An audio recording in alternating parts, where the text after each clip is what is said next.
I was in the Dallas Bureau when we got a tip that Oswald would be buried the next day, the very next day, on Monday, after the shooting on Sunday, and that it would be Rose Hill Cemetery in Fort Worth. And of course, being based in Fort Worth, I was assigned to cover the funeral. Well, when I arrived, there were already scores of, or dozens, I guess, dozens would be better, of police officers, federal agents, and then reporters and photographers.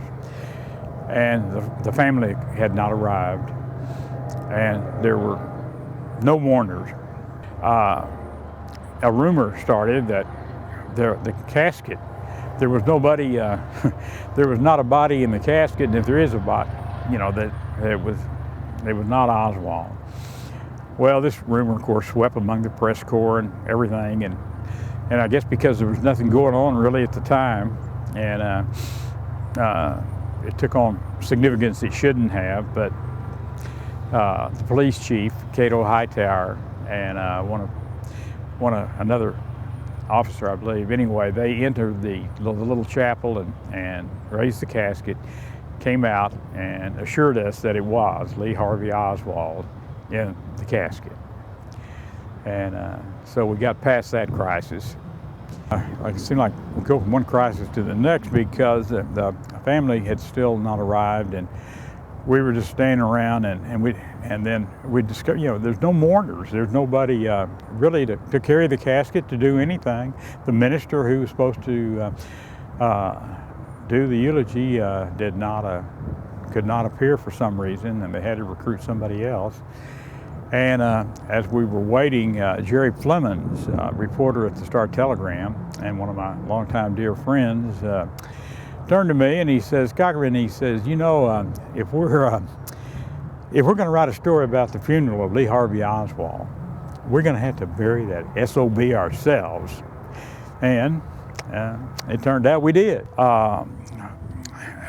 They decided that, their reporters would be pallbearers. That's the only people they had to get, I guess. So